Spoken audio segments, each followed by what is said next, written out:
Hello everyone, my name is Katie, I am the Introverted Reader, and I have my glasses on and my laptop on my knees because I'm going to be doing the Anti-TBR tag. I don't know if I did a tag that's similar to this a while ago. I think I must have done the unpopular opinions a while back, but yeah, people have been doing this. And I was just like, well, let me put my 2 cents up in there because I've got something to say.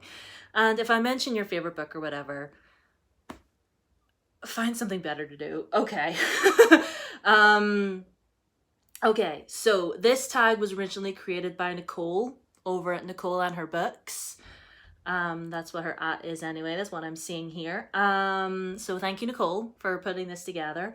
So anyway, so the first little question is a popular book everyone loves, but you have no interest in reading.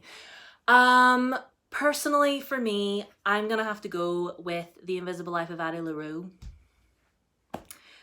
I just don't feel the need. I just don't feel the need. Like, I've seen different editions of it and it's a beautiful looking book and I'm sure it is lovely, but I don't feel the need. Just don't feel the need, and that's really the only reason. A classic book / author you don't have an interest in reading. I guess probably Charles Dickens. I mean, I've read the only book of his that I have read is A Christmas Carol. But to be honest, I don't have any other interest in reading anything else from him. Or Victor Hugo, who I believe wrote Les Mis and The Hunchback, just really dense and over 1,000 pages long, and no ma'am, no ham, no thank you. An author whose books you have no interest in reading. I'm gonna go with Colleen Hoover for this one. That particular just genre of books just is not for me. It's just not for me, personally, in my own humble opinion. A problematic author whose books you have no interest in reading. Well, I'm sure a lot of people could name a list of authors as long as their arm of authors that they don't want to read anymore. But I have right here this book by this author, which I'll bring up that book again in a little second, but after everything that came out, the underlying racist things within one of her previous novels, and just the fact that all the other novels were just not good, I'm just not going to be reading anymore from said author. And you're probably wondering, well, why do you have Wayward Son? Well, I will get to that in a moment. An author you've read a couple books from and decided their books are not for you. Well, I feel bad that I have this book from this author, and if I go back on my word and read this, then you've every right to call me out, but V. Schwab. This is the Archived and the Unbound meshed together in this little tome. This has been on my shelf for the longest. I've read the Darkest Shades of Magic series. I read Vicious and Vengeful. Darker Shades of Magic was okay, but Delilah Bard is a piece of shit and I did not like her at all. Vicious and Vengeful were okay, although I think Vicious could have been better on its own just as a standalone. And I mean, I have this, but like, I just don't think me and V. Schwab are gonna get along. So yeah, yeah, but again, if I end up reading the Archived, you've every right to call me out. So, and I don't have any interest in reading Our Dark Duet or This Savage Song, like I just don't. A genre you've no interest in, or a genre you tried and couldn't get into. I like to believe that I am open-minded. I like to give every genre of novels a fair shot. Like, I never thought that I would be into like mysteries or anything like that, but like now I like love mysteries and like true crime and all that stuff. So I don't know, maybe like hard sci-fi. Like, I don't mind science fiction, but like those really like hardcore space operas, I don't think I would be able to get into those because sometimes they can get a bit too graphic or too complicated and my autistic self just can't keep up.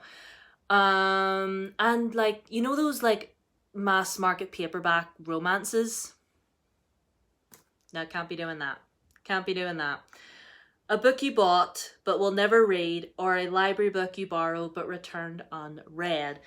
The two that I just lifted up there, let me just balance my laptop. Please don't fall, laptop. You're the only one I have. All right, I'll just put you on the ground.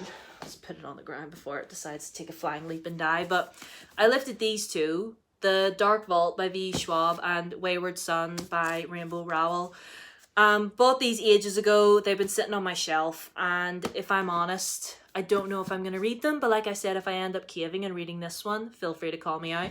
But I don't think I'll read this one. Like, I loved Carry On, and to be honest, I feel like Carry On could have just been a standalone. Like, I don't know why this needed to exist. And I love Baz, don't get me wrong. Like, I loved Carry On, I loved Baz, but I'm sorry, my sweet guy son, I just don't think I can read you, if I'm being perfectly honest.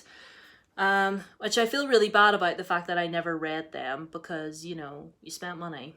A series you have no interest in reading, or a series you started but DNF'd. I DNF'd the Scythe series by Neil Gaiman. Well, I got me about 3/4 of the way through the toll, but the toll was just way too long. It did not need to be as long as it is. Like, honestly, it's like nearly 700 plus pages. Like, girl, it did not need to be that long. DNF Truth Witch, don't have any interest in finishing that. DNF The Raven Boys, but you all know how I feel about The Raven Boys if you've been on this channel for long enough. I don't know, maybe Ace of Shades by Amanda Foody. I think I read the first book and it wasn't like mind-blowing or anything like that. I mean, maybe I'll cave and read the next two just to see what happens, but as of now, I don't really have any interest. The Winter's Curse trilogy by Marie Rukowski. Read the first book of that a couple months back, and it was just so tropey and so stereotypical. Maybe if I had read it back in 2014 when it first came out, I would be gagging over it. But, and also I want to talk about this series right here. What's this series called? Like the Storytellers or something. Hang on, is it like Storytellers, Story Keepers? Oh yes, Story Makers. Okay, so I read the first one, which is called Spell, and then I read the second one, which is called Wanted. This is the third one. I don't think I'll read this, and this could coincide with the previous question. I don't think I'll read this because the second one was just, it was just meh. So, a new release you've no interest in reading. Well, I mentioned Addie LaRue a while ago, but like, honestly, there is a lot of new releases that are coming out that I really, really do want to read. I mean, Addie LaRue is the only one I can think of. I'm terrible when it comes to finding out what releases are coming out and what, like what's coming out and what's not and whatever. I guess whatever Rainbow Rowell, if I believe Rainbow Rowell is going to be doing a third of this. Why? I don't know. But yeah, like all releases that are coming out, I like to give them a fair shot. I mean, unless it's like a romance or something. But yeah, that was the Anti-TBR tag. Thank you for watching. Feel free to answer any of the questions down below if you wish. Thank you for watching. Twitter, Instagram, down below. Subscribe if you haven't already, and ring the bell so you know whenever I upload next. I will have a special video coming soon regarding my next month's TBR. And yeah, see you next time. Bye-bye.